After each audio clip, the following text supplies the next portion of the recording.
Halo Pak De Lover, ketemu lagi ya sama Pak De. Dan seperti biasa, kali ini Pak De bakal mendongeng sebuah alur cerita dari film-film yang kalian request. Dan untuk hari ini, requestan datang dari teman kita yang satu ini. Dia merequest sebuah film yang berjudul Young Mother 4. Film ini adalah lanjutan dari serial Young Mother yang merupakan salah satu serial film busuk yang lumayan sukses yo di pasaran. Ya meskipun isi pasarnya adalah kampret dan cebong aja sih.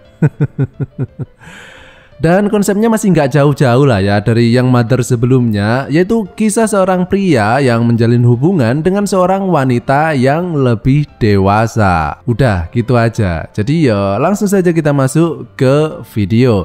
Silahkan klik dulu tombol subscribe-nya, klik-klik. Kalau sudah, silahkan duduk yang manis, jejer yang rapi, siapkan sabun wing, amplas siap saji, air garam secukupnya, dan Pak De puter intro nih Pak De.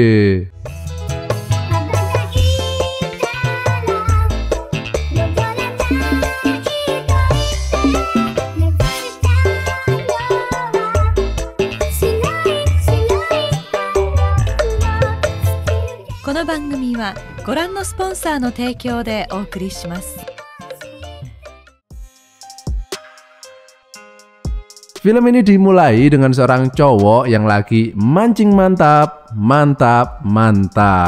Dia ini bernama Woojin, seorang cowok yang tinggal di pulau terpencil bareng ibunya yang seorang janda. Ibunya yang ini nih, yang bernama Hyunsuk. Mereka ini punya usaha warteg dan juga penginapan buat para wisatawan. Kita mulai perkenalan tokohnya dulu ya di sini. Woojin ini punya temen masa kecil yaitu Tae-sik dan juga Kang Hee. Dan Kang Hee ini adalah pacarnya Woojin. Namun Kang Hee ini tipe pacarannya sehat yo, alias nggak boleh melakukan penggenjotan sama sekali. Kemudian ada Min Jong, dia ini disukai Tae-sik, tapi Min Jong sendiri sebenarnya suka kepada Woojin. Dan terakhir adalah Bong Song, dia ini adalah seorang nelayan dan sekaligus ayahnya Kang Hee yang seorang duda dan saat ini sedang dekat dengan ibunya Woojin yaitu Hyunsuk.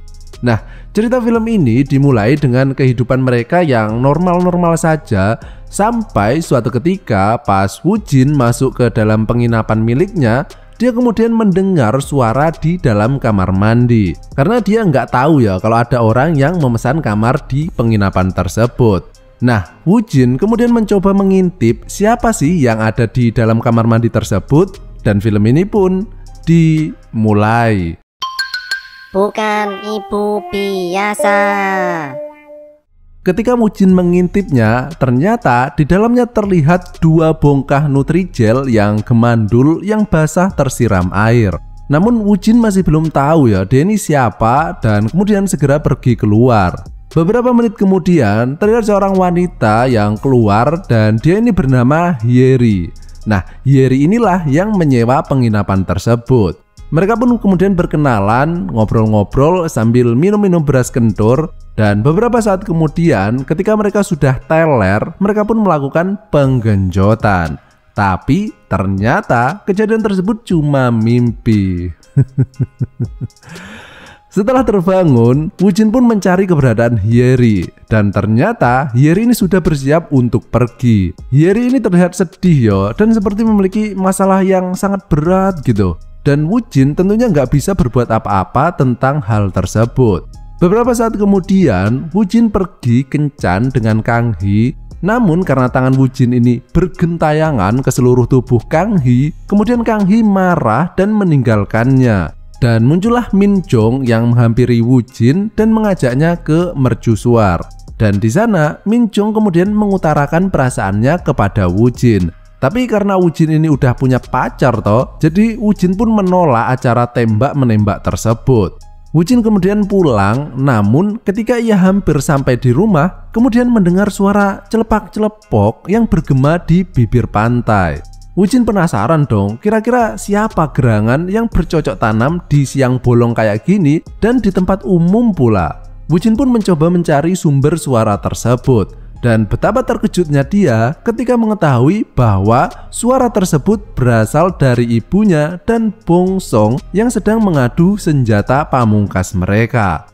Mengetahui hal tersebut, Woo-jin pun berlari dengan penuh rasa amarah karena jika memang ibunya itu cinta kepada Bong-song, otomatis Woo-jin tidak akan bisa berpacaran dengan Kang Hee. Sehingga akhirnya Woo-jin memutuskan Kang Hee. Namun ketika Woo-jin sedang galau di pinggir pantai, kemudian terlihat Hyeri yang berjalan menuju ke laut. Jadi Hyeri ini berniat untuk bunuh Dirman. Melihat hal tersebut, Woo-jin pun segera berlari ke arah Hyeri dan langsung menyelamatkannya. Keesokan harinya, Woo-jin yang sedang main bareng Tae-sik, kemudian mereka melihat Hyeri yang sudah sehat sedang berada di pinggir pantai. Karena mereka takut kalau seumpama Hyeri akan melakukan bunuh Dirman lagi, kemudian mereka mengajak Hyeri pergi ke penginapan untuk makan-makan dan minum-minum biar dia bisa terhibur gitu. Mereka melakukan kegiatan tersebut sampai malam dan kemudian muncullah Min Jong yang sebenarnya hendak bertemu dengan Tae-sik. Namun karena di sana ada Woo-jin, akhirnya Min Jong pun memilih untuk pergi dari tempat tersebut. Nah, di sini Tae-sik kemudian memiliki sebuah ide permainan seperti Truth or Dare gitu, di mana mereka akan minum sambil buka baju mereka satu persatu. Sementara itu, Min Jong berpikir jika ia bersikap seperti ini terus-menerus, mungkin ia tidak akan bisa berteman dengan mereka lagi. Akhirnya, Min Jong memutuskan untuk kembali ke tempat mereka. Namun, ketika ia sudah sampai, ternyata di sana terlihat Tae-sik yang sudah tepar. Sementara itu, terdengar suara gaduh di lantai atas.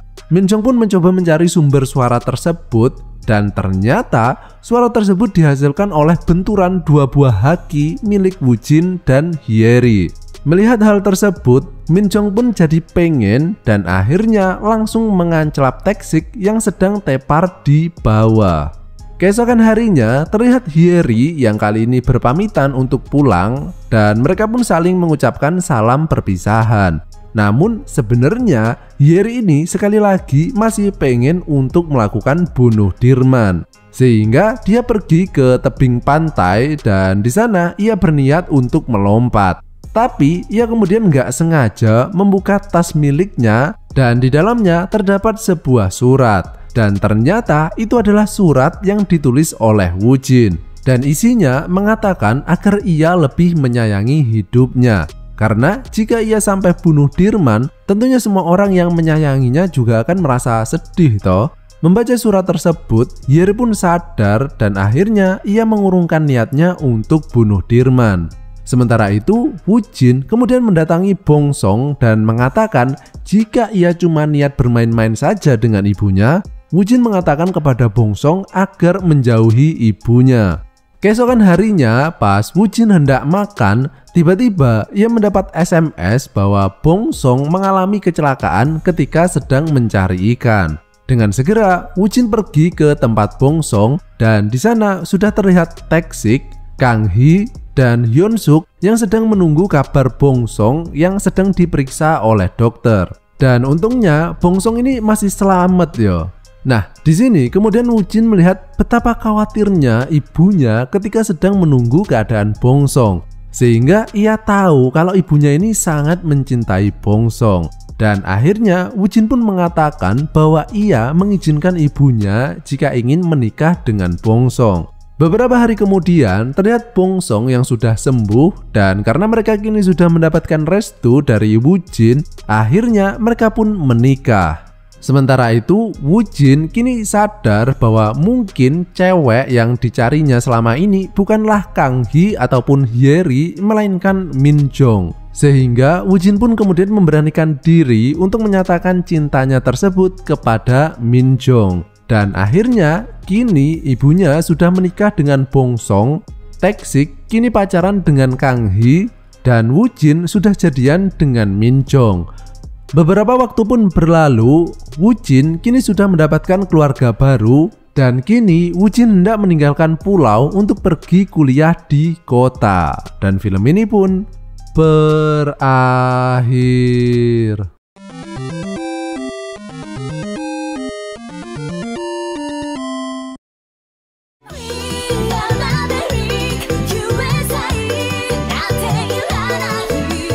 Ceritanya cukup pendek ya, karena film ini hampir dipenuhi dengan full adegan penggenjotan. Dan jika kalian berpikir bahwa cerita film ini lumayan bagus, itu berarti kalian salah ya. Cerita film ini terdengar bagus karena Pak D aja yang berusaha mencari sisi positif dari film ini. Padahal aslinya film ini busuk banget. Beneran itu. Dari serial film yang Mother, film ini parah banget busuknya. Nggak tahu kalau yang kelima ntar kayak apa ceritanya. Apakah lebih busuk lagi atau enggak? Ya wes lah, cukup sekian. Dan jika kalian masih pengen mendengarkan suara Pak D, kalian bisa melakukannya dengan cara mengklik salah satu video yang muncul di layar kalian saat ini. Oke wes, terima kasih dan sampai jumpa di tongkrongan selanjutnya. Masih bersama Pak D. Bye bye.